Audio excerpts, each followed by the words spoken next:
What's up, Lumio's trainers? Lumio's trainer Zach here. One of the things I look forward to the most when it comes to a new Pokemon game is the rival.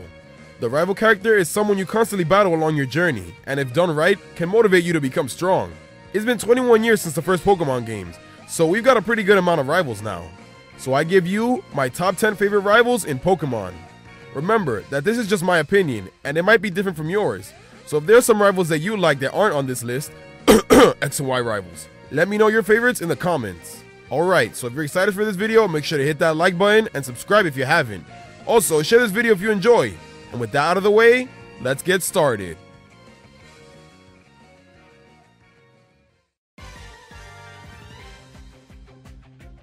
Number 10 on this list is the best of the X and Y rivals, Serena, or Callum if you're a girl, but there's literally no difference.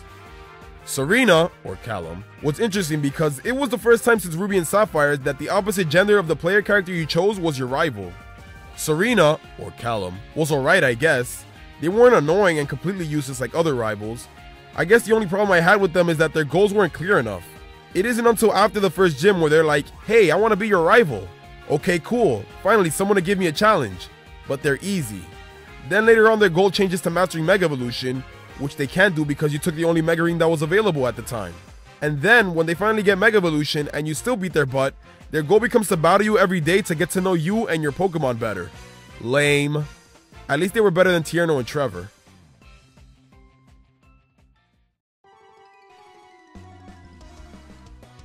It's Barry time!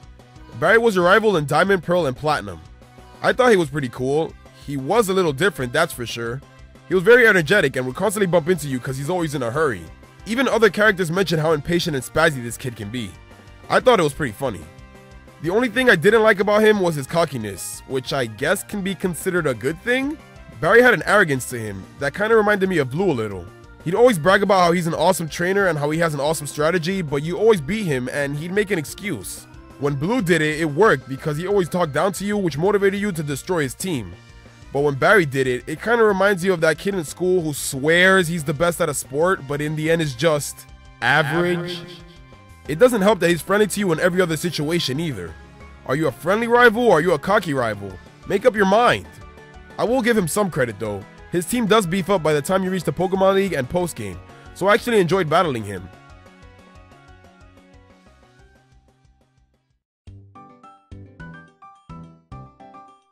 Number 8 is Bianca. Bianca's an interesting rival because she doesn't really know what she wants to do. Unlike Shauna, who just travels for the sake of creating memories and having fun, Bianca travels to find out what she can do. She tries to become a good trainer but constantly gets beat and even gets her Pokemon stolen by Team Plasma. On top of all of that, her father doesn't even want her to go on a Pokemon journey because he's scared it's too dangerous for her.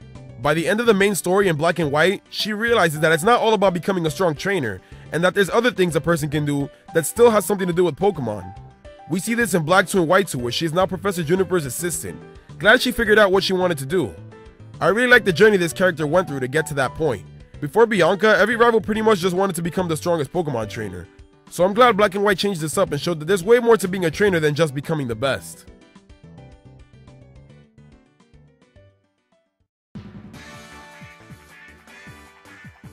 Oh boy, I got chicken skin, cause number 7 is Hugh.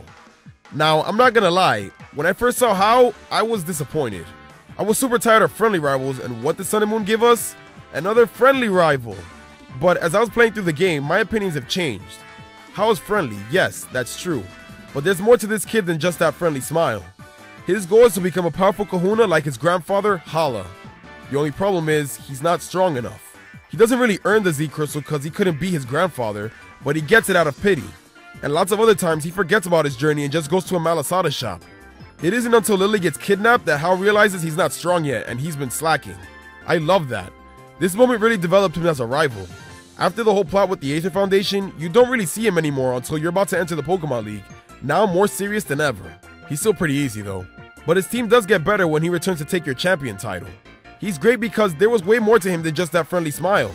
He was a kid who wanted to live up to his grandfather's legacy, but could never really do it. I'm sure if you live under the shadows of super talented family members, you can probably relate to Hugh.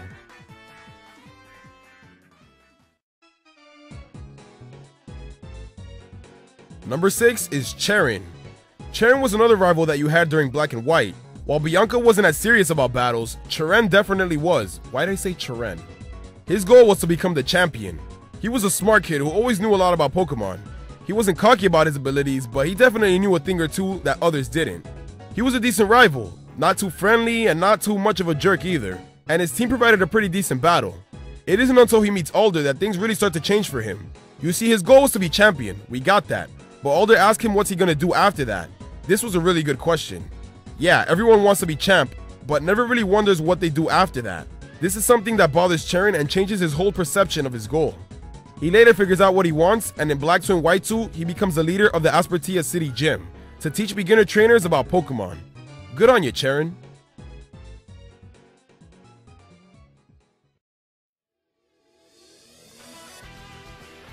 Alright, this is it. Top 5 territory. Number 5 is Wally. Wally is your second rival in Omega Ruby and Alpha Sapphire. Now, what's interesting about Wally is the fact that he went through a slight change when Ruby and Sapphire were remade. In the original games, you learn that he's a kid who has a sickness and wants to go on a Pokemon journey. He's super weak and disappears for most of your journey, and then all of a sudden he has a powerful team at Victory Road. Pretty big improvement, but we didn't really get a sense of Wally's true character till Oras.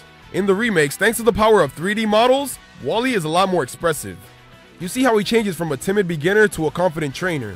They even gave him his own theme, which is badass by the way. My favorite moment is when you get to battle him at Victory Road, and he's way more serious. He even has a Mega Gallade. Take that, Gardevoir. Wally returns in Sun and Moon to take on the Battle Tree. It's great to see that he's still aiming for the top. If it wasn't for Oras, Wally would have been a completely forgettable rival, so I'm glad they gave him more attention.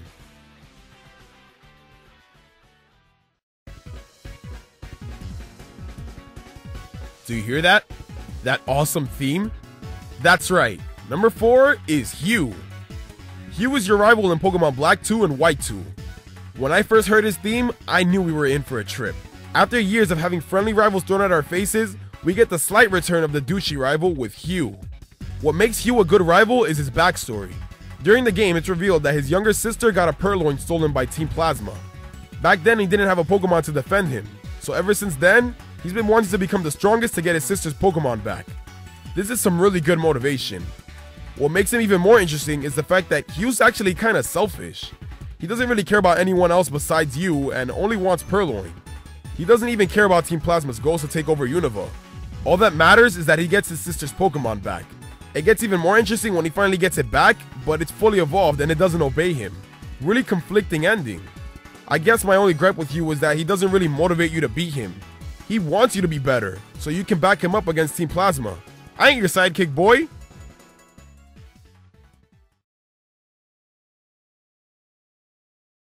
Okay, top 3 is pretty even for me, but someone's gotta end up here, am I right? Number 3 is Blue. Blue is the first rival from Pokemon Red and Blue. This guy set the standard for all rivals in the Pokemon games. If a rival didn't adopt at least one trait from this guy, they were considered a bad rival by most fans. Now we all know Blue, right? He was a jerk, super cocky, and was always one step ahead of you. I feel like what really defines his character is the fact that he's the grandson of Professor Oak. Being related to such a popular Pokemon expert definitely gave him an inflated ego, so he always believed that he was better than you. Probably one of the most iconic things about Blue is the fact that if you never played the games before, you never see him coming. Later Pokemon games sort of condition you to expect a rival battle after a major route or event take place, but not with Blue. Your team can be super tenderized from battling multiple trainers and he'd show up for a battle. Like, what? I'm not ready for you, dude. And of course he becomes champion before you. A feat no other rival has done before, to this day. It's probably one of the most iconic battles in Pokemon games. You're taking down your rival where it truly matters, at the end of the Pokemon League. Sun and Moon bring this back with the champion defense battles, which is why I love it so much, but we're getting off topic. What's great about Blue is the fact that after you beat him, he loses his douchey ways and moves on to great things like becoming the Viridian Gym Leader, taking on the Pokemon World Tournament, and becoming co-leader of the Battle Tree. He's come a long way and is definitely one of the best Pokemon trainers in the games.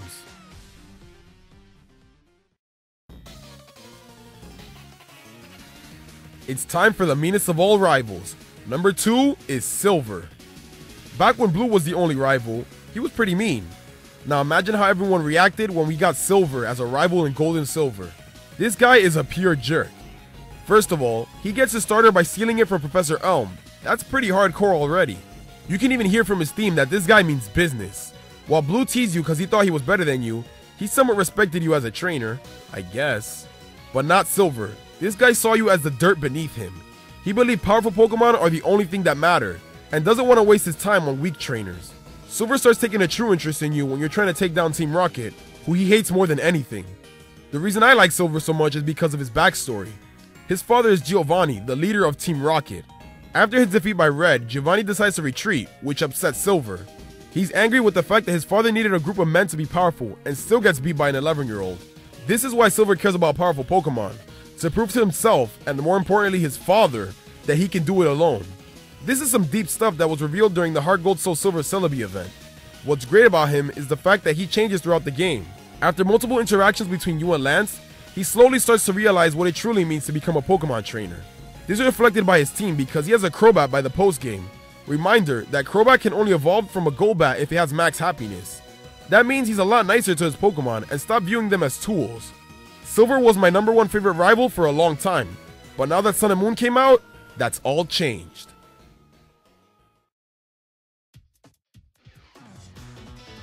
Alright, my #1 favorite rival is Gladion from Pokemon Sun and Moon. Now, why do I love Gladion? Is it because of his awesome theme? Well, yeah, but there's way more to it.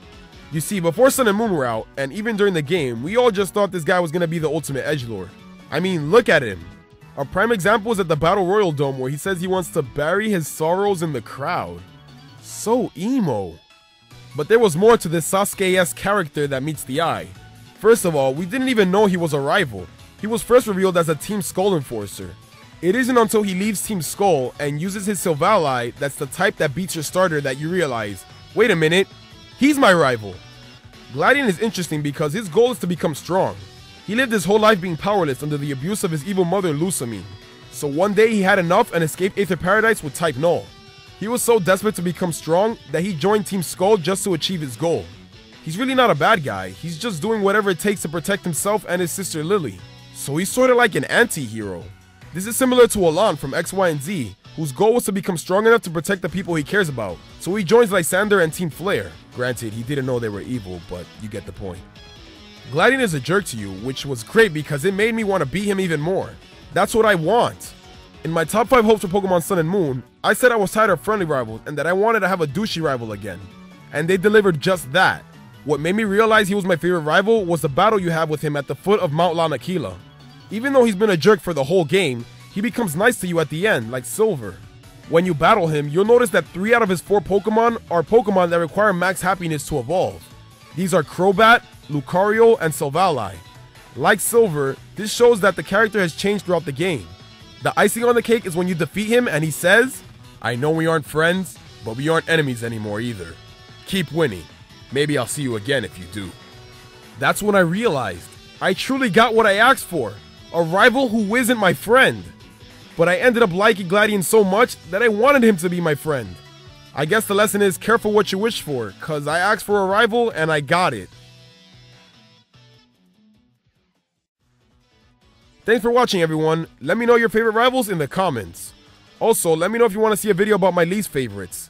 Remember, this list is just my opinion, so I'm sure not everyone will agree with me, and I'm fine with that. If you enjoyed this video, remember to leave a like and also subscribe if you haven't already. Also, follow me on Twitter because that's the best place to get updates and to contact me. Last but not least, make sure you live your life to the fullest, and I'll see you all next time.